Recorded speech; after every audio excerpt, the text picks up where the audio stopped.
함께 있습니다. 내 이름으로 불려지는 모든 자, 곧 내가 내 영광을 위하여 창조한 자를 오게 하라.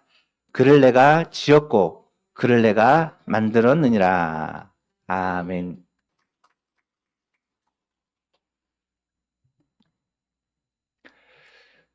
모든 것이 하나님의 은혜입니다. 언약을 이어가는 교회. 올해 우리 교회가 그런 교회를 세우고자 하나님의 언약, 약속에 대해서 말씀을 살펴보고 있습니다. 9월에는 선지자 언약, 그 중에서 특별히 이사야를 통해 주시는 언약을 살펴보고 있는데요. 선지자 언약의 핵심은 예수 그리스도, 하나님이 보내실 메시아를 통해 이 언약이 완성된다라는 그러한 메시지가 핵심입니다. 지난주에는 이사야서 42장 말씀을 통해 내가 택한 사람을 보라라는 이 말씀을 살펴보았습니다. 하나님께서 친히 택하여 세우신 자, 하나님께서 보내실 메시아, 바로 하나님 나라의 왕이신 예수 그리스도, 그분이 어떤 분이냐, 5가지 정도를 살펴보았습니다. 메시아, 그분은 성령으로 충만하신 분이다. 그리고 온유하시고 겸손하신 분이다. 결코 포기하지 않으신 분이시다. 긍휼이 풍성하신 분이시다. 하나님의 언약의 약속의 통로가 되셔서 그 언약을 완성하시는 분이시다. 여러분, 예수님이 태어나기 전에 700년 전에 예언한 말씀이지만 이 예수님에 대해서 정말 완벽하게 꼭 예수님의 사역과 예수님의 삶을 지켜본 것처럼 예언하고 있는 것을 보게 됩니다. 하나님의 약속은 이처럼 변함이 없습니다. 틀림이 없습니다. 반드시 약속대로 이루어집니다. 오늘은 이사야 43장을 통해 주시는 하나님의 말씀을 살펴보려고 하는데, 너는 내 것이라 라는 제목으로 말씀을 전하고자 합니다. 아마도 기억하실 것입니다. 2019년에 제1회 정교인 수련회 때 너는 내 것이라 라는 주제로 이 본문을 가지고 말씀을 나누어 드렸습니다. 말씀을 한번 기억하시면서 오늘 우리를 향하여 주시는 하나님의 음성, 하나님의 메시지를 우리가 꼭 들었으면 좋겠습니다. 여러분은 여러분 자신에 대해서 얼마나 잘 알고 계십니까? 나는 어떤 존재인가? 나는 누군가라고 생각을 하십니까? 많은 사람들은 자기 자신을 다른 사람의 눈에, 다른 사람의 평가에 의해서 그렇게 인식합니다. 내 나이가 어떻고, 내 외모가 어떻고, 내 학력이 어떻고, 내 직업이 어떻고, 내 가정이 어떻고, 내 성품이 어떻고. 물론 나를 둘러싼 여러 가지 시선과 평가와 그런 반응들이 있지만, 어쩌면 그들 중에 대부분은 거짓된 신분증, 잘못된 평가다라고 말할 수 있습니다. 왜냐하면 성경이 나에 대해서 말하는 것이 무엇인지를 우리가 알아야 되기 때문입니다. 성경은 우리에 대해서 뭐라고 말합니까? 오늘 본문에서는 우리를 향한 하나님의 음성을 분명히 전하고 있습니다.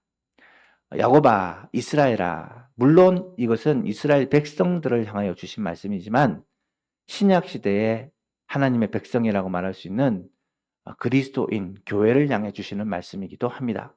그래서 이 말씀은 내게 주신 말씀이다라고 우리가 읽어야 합니다. 1절 같이 한번 읽어보겠습니다. 이게 나에게 주신 말씀이다라고 생각하고 시작. 야곱아, 너를 창조하신 여호와께서 지금 말씀하시느니라. 이스라엘아, 너를 지으신 이가 말씀하시느니라. 너는 두려워하지 말라. 내가 너를 구속하였고 내가 너를 지명하여 불렀나니 너는 내 것이라. 아멘. 야곱, 이스라엘은 하나님의 백성을 가리키는 말입니다. 하나님의 백성 이스라엘은 하나님께 특별한 사랑을 받은 민족입니다. 하나님은 아브라함을 택하시고 너로 인해서 큰 민족을 이루고 하나님의 백성이 되게 하겠다고 약속하십니다. 애굽에서 고난당하는 이스라엘 백성들을 하나님께서는 특별한 능력으로 건져내시고 그들을 내 백성으로 삼겠다고 시내산에서 언약을 맺어 주셨습니다. 그 이스라엘 백성들이 불순종하고 죄를 범하여 나라를 빼앗기고 바벨론의 포로로 잡혀갔을 때 그 백성들을 향하여 하나님께서 주시는 메시지가 오늘 본문의 메시지입니다. 이스라엘 백성들을 향해 뭐라고 말씀하십니까? 너는 내 것이라. 너는 내 것이라. 앞에서도 말씀드렸듯이 이 말씀은 동일하게 우리들에게도 해당되는 말씀입니다. 오늘날 하나님의 백성, 영적인 이스라엘이라고 말할 수 있는 우리들, 하나님의 백성 교회, 하나님의 백성 그리스도인, 나에게 주시는 말씀이 오늘 본문의 메시지입니다. 여러분, 나는 누구입니까? 나는 하나님의 것입니다. 나는 하나님의 소유입니다. 나는 하나님의 백성입니다. 나는 하나님의 자녀입니다. 내가 정말 하나님의 백성, 하나님의 자녀라는 사실을 믿으십니까? 이 메시지를 통해 우리가 하나님의 백성이요 하나님의 자녀라는 사실을 꼭 깨달았으면 좋겠습니다. 그렇다면 왜 내가 하나님의 것입니까? 왜 내가 하나님의 자녀입니까? 그 이유를 오늘 본문에서는 몇 가지 정도 생각해 볼 수가 있습니다. 첫 번째는 하나님께서 나를 창조하셨기 때문입니다. 야곱아, 너를 창조하신 여호와께서 이제 말씀하신다. 이스라엘아, 너를 지으시니가 말씀하신다. 우리를 지었고 창조하신 하나님께서 지금 말씀하고 있는 것입니다. 하나님께서 우리를 지으셨기 때문에 우리는 하나님의 것입니다. 다윗은 시편 139편에서 이렇게 말합니다. 하나님께서 나를 모태에서 지으셨다. 엄마 아빠가 결혼해서 아이를 낳고 엄마 아빠가 나의 창조주다. 그렇게 말할 수 있습니까? 그렇지 않습니다. 성경은 분명 하나님께서 어머니의 뱃속에서 나를 만드셨다라고 말씀하고 있습니다. 누가 만드냐는 것은 굉장히 중요합니다. 만든 사람에 따라 그 가치가 결정된다고 말할 수 있습니다. 우리를 만드신 분이 누구냐? 우리를 창조하신 분이 천지의 창조주시자, 천지의 주관자 되신 하나님이시라는 것입니다. 창세기 1장을 보면 하나님께서 천지를 만드시는 장면이 나타납니다. 첫째 날에는 빛을, 둘째 날에는 하늘을, 셋째 날에는 땅과 바다를, 넷째 날에는 해와 달과 별들을, 다섯째 날에는 물고기와 새들을, 마지막 여섯째 날은 땅을 다스리는 짐승들을 창조하시고 제일 마지막으로 이 모든 만물을 다스리는 사람을 만드셨습니다. 다른 모든 피조물을 만들 때는 하나님께서 말씀으로 만드시고 보시기에 좋았더라라고 말씀하셨는데 사람을 만드실 때는 어떻게 만드십니까? 흙으로 빚어 자기 형상, 하나님의 형상을 따라 정성을 다해 특별하게 만드십니다. 그리고 하나님의 호흡을 이 사람에게 불어넣어 주십니다. 그리고는 그 만드신 만물을 바라보시고 심히 좋았다, 매우 좋았다라고 말씀하고 계십니다. 우리를 하나님께서 만드셨기 때문에 우리가 하나님의 것일 수밖에 없습니다. 두 번째로 왜 우리가 하나님의 것이냐? 하나님께서 우리를 구속하셨기 때문입니다. 1절에 다시 보면 야곱아 너를 창조하신 여호와께서 지금 말씀하시니라. 이스라엘 너를 지으신 이가 말씀하시느니라. 너는 두려워하지 말라. 내가 너를 구속하였고. 구속 어느 게 맞는지. 구속했다라는 말은 돈을 주고 샀다라는 말입니다. 여러분, 하나님께서 사람을요, 완전한 존재, 빛나는 작품으로 만드셨는데 문제는 사람이 하나님을 배반하고 타락을 한 것입니다. 죄를 지은 것입니다. 죄를 지으니까 아름답던 하나님의 작품이 망가지고 맙니다. 고장난 인간은 죄의 종노릇을 합니다. 여러분, 죄를 짓기로 마음먹고 열심히 노력해서 죄를 짓습니까? 그렇지 않습니다. 죄는요, 누가 가르쳐주지 않아도 자동적으로 짓습니다. 태어나면서부터 어린 아이도 죄를 짓습니다. 자기 마음에 들지 않으면 울고 짜증내고 자기 마음대로 자기 뜻대로 하려고 합니다. 여러분, 죄를 짓는 것이 자유일까요? 죄를 지으면 좋을까요? 그렇지 않습니다. 죄를 지으면 마음이 불안하고 죄를 지으면 우리 가운데 평안이 임하지 않습니다. 그럼에도 불구하고 죄를 짓습니다. 왜 지을까요? 죄의 종이기 때문입니다. 죄에게 끌려다니기 때문입니다. 죄가 우리를 지배하기 때문입니다. 죄의 삭은 무엇입니까? 사망입니다. 결국 죄 때문에 죽게 된다는 거예요. 죄와 죽음은 인간의 운명이라고 말할 수 있습니다.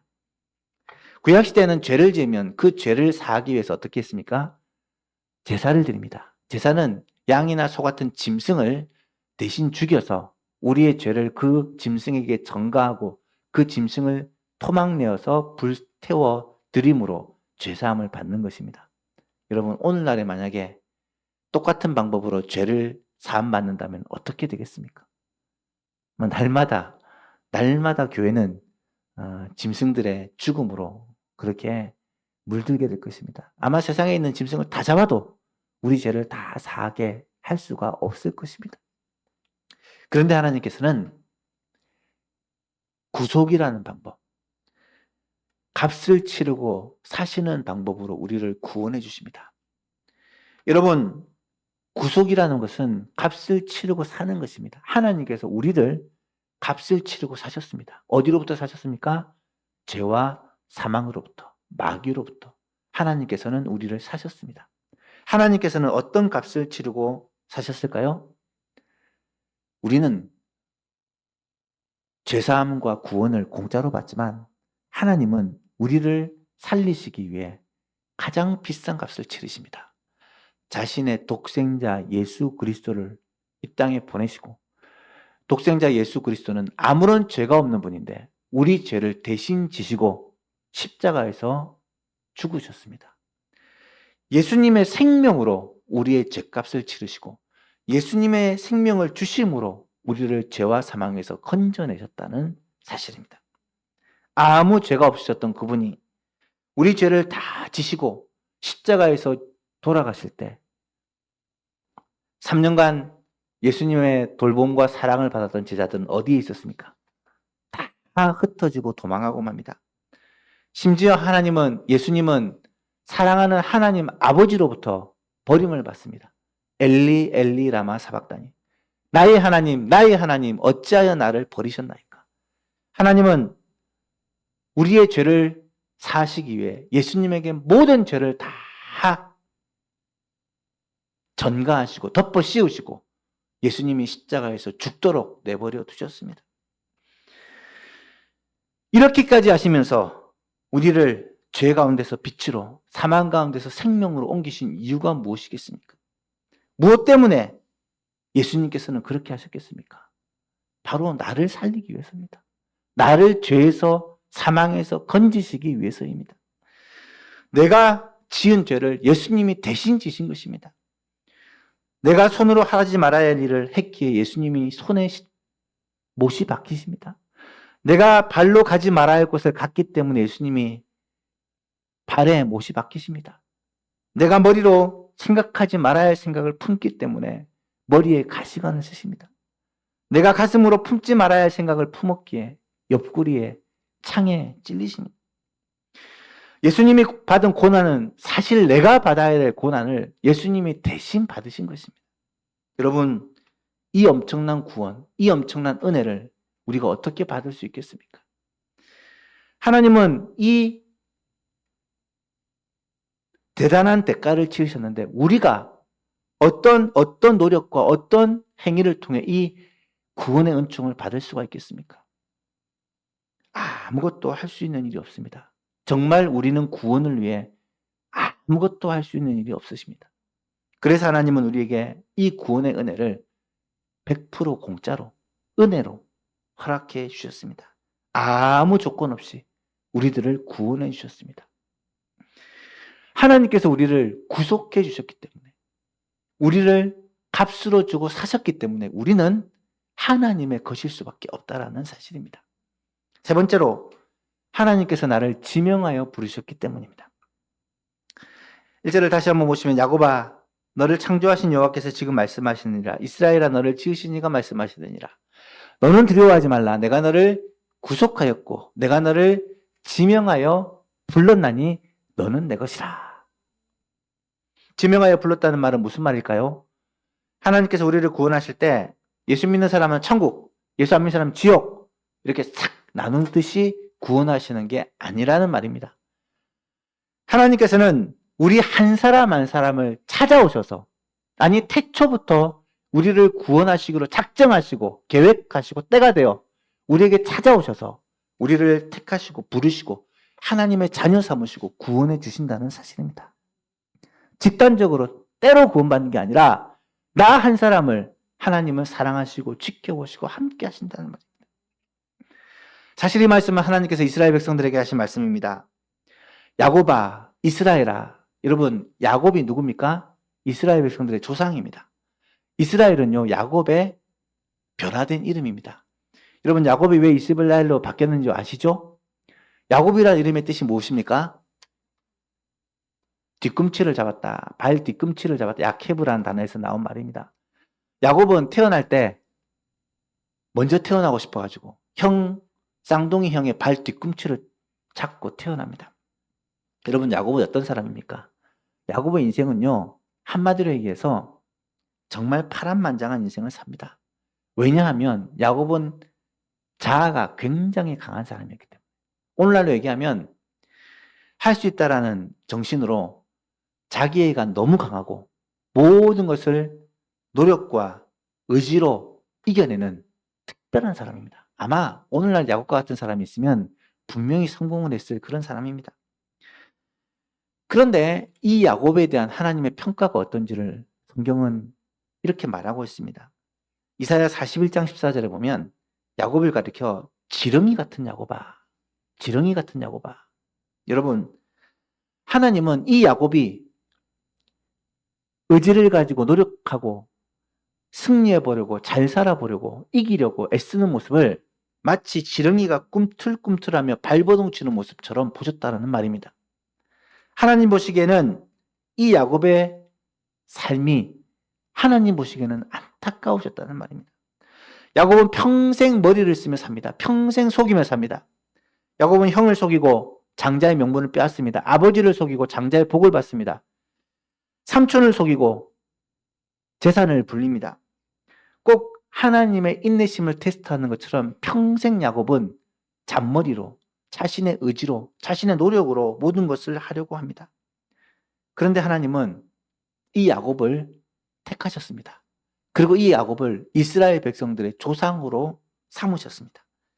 이것은요, 야곱이라는 사람을 택하신 게 아니라 하나님께서 은혜로 일방적으로 야곱을 선택하셨다고 밖에 말할 수 없습니다.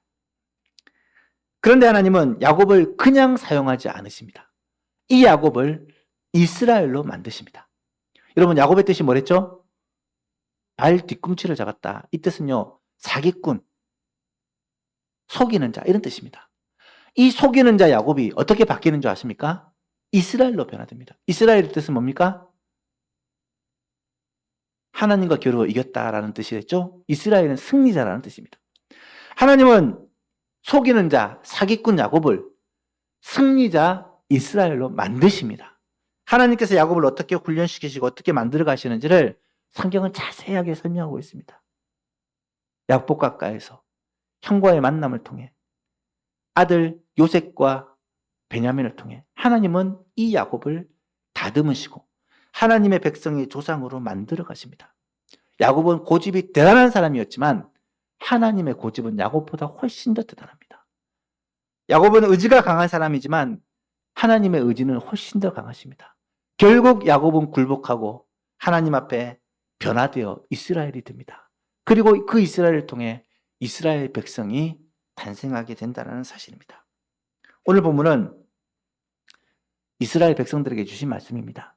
한참 세월이 지나 그 이스라엘이 다윗과 솔로몬의 시대에 큰 전성기를 누리기도 하고 나중에는 하나님 앞에 불순종하다가 결국은 나라를 빼앗기고 포로에 잡히기까지 하는 그런 이스라엘 백성들에게 주시는 말씀입니다. 여러분, 이스라엘 백성들은요, 하나님의 택함 받은 백성이요, 하나님의 사랑을 독차지한 백성인데 하나님께서 복 주시기로 작정하고 약속까지 해주신 민족인데 너를 통해 천하 만민이 복을 받게 될 것이라는 이 언약까지 받은 백성인데 그 백성이 하나님을 잘 섬기지 않습니다. 끊임없이 배반하고 다른 신을 섬기고 끊임없이 배반하고 하나님의 말씀을 불순종하고 결국 나라를 빼앗기고 멸망을 당하고 맙니다. 오늘 본문은 그 백성들에게 희망이 없다고 생각하는 이스라엘 백성들에게 하나님이 다시 찾아오셔서 주시는 말씀입니다. 뭐라고요? 내가 너를 구속하였고 내가 너를 지명하여 불렀다. 내가 너를 선택했다. 내가 어떻게든 너를 변화시켜서 하나님의 이 복의 통로로 사용하겠다라는 하나님의 의지의 말씀입니다. 여러분, 하나님의 선택하심에는 후회하심이 없습니다. 비록 진노하시고 환난을 당하게 하시고 비록 훈련시키시고 고난을 주시기도 하시지만 결국은 하나님은 야곱을 이스라엘로 변화시킨 것처럼 이스라엘 백성들을 하나님의 언약의 통로로 변화시키십니다. 그리스도가 오시기까지 이 백성을 붙들고 함께 해주신다는 사실입니다. 사랑하는 성도 여러분, 하나님은 오늘 우리에게도 동일하게 찾아오십니다.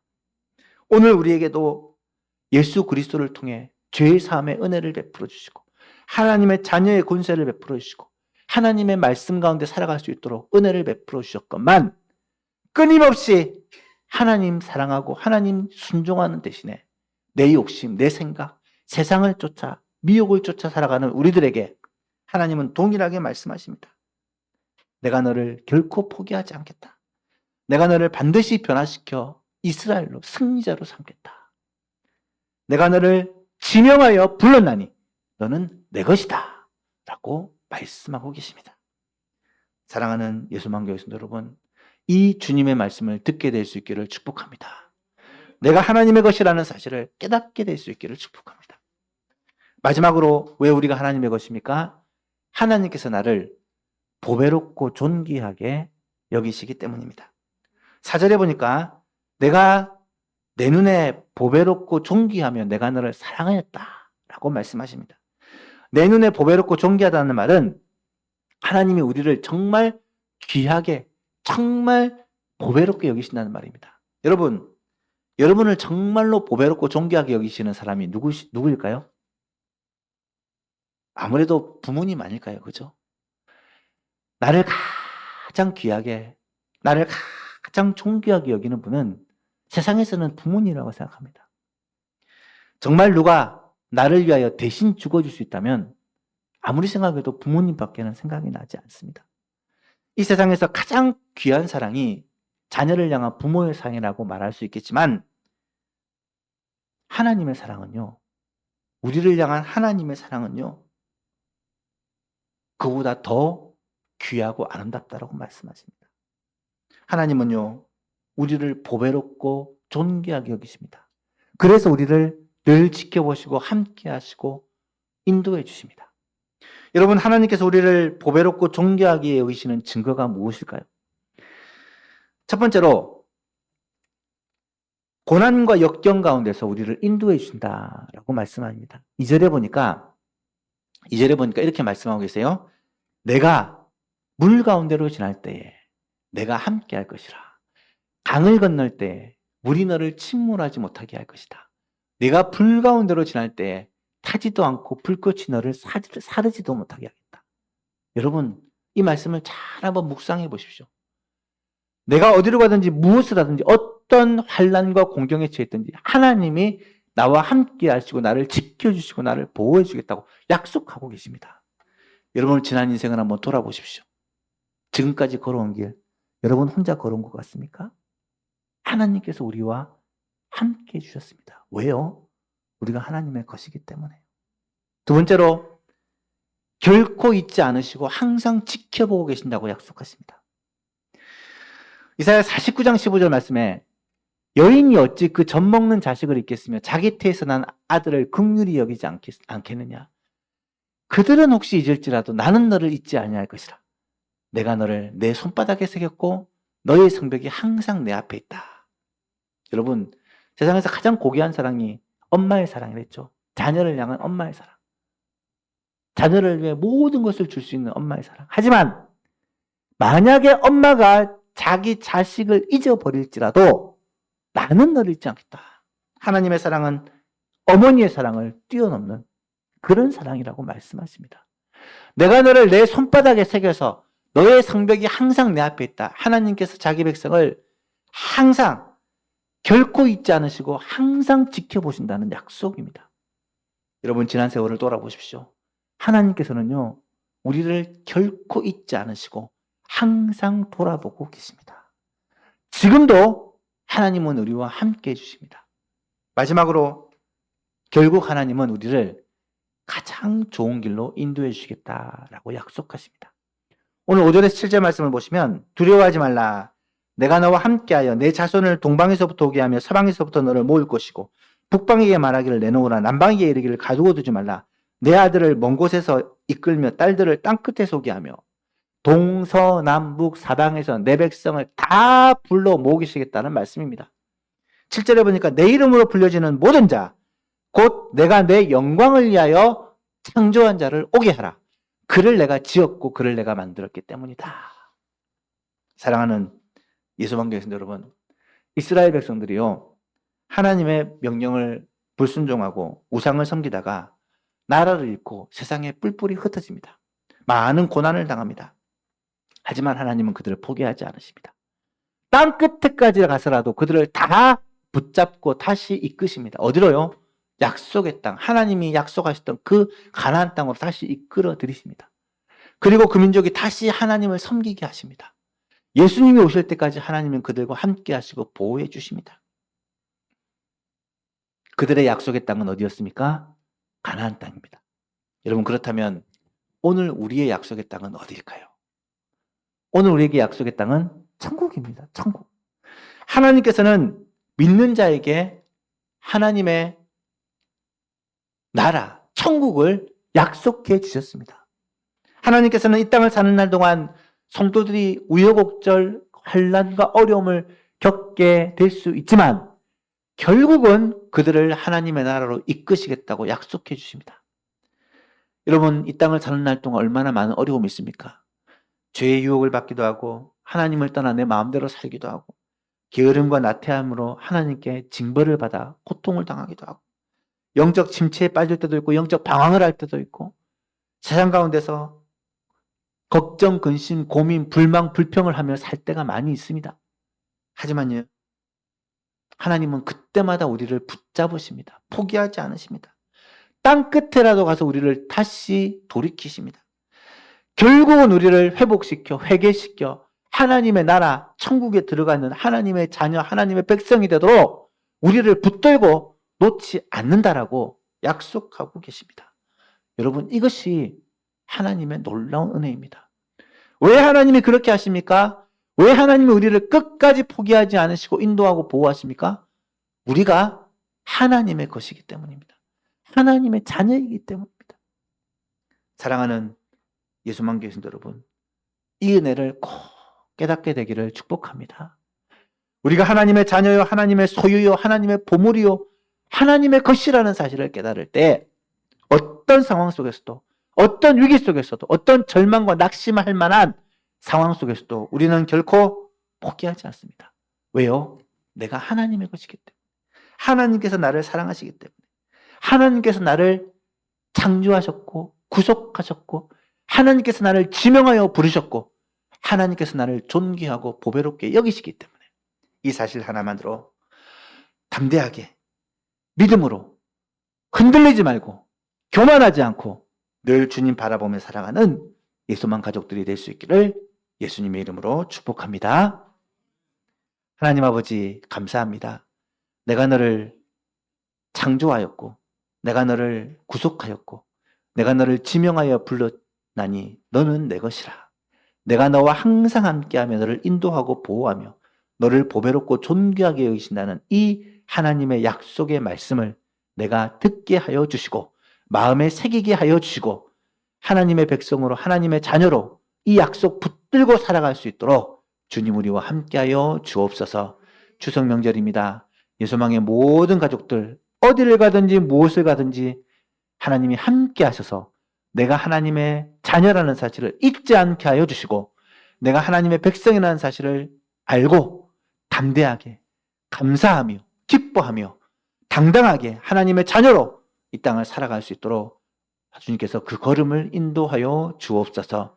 특별히 믿지 않는 가정에서 나온 성도들을 주님 특별히 기억하여 주시고 하나님 그들이 믿음으로 하나님의 자녀답게 승리하며 살아갈 수 있도록 도우시고 세상에서 가족들에게 친지들에게 우리의 삶을 통해 그리스도를 전하는 정말 복된 통로가 될 수 있도록 주님 귀하게 사용하여 주옵소서.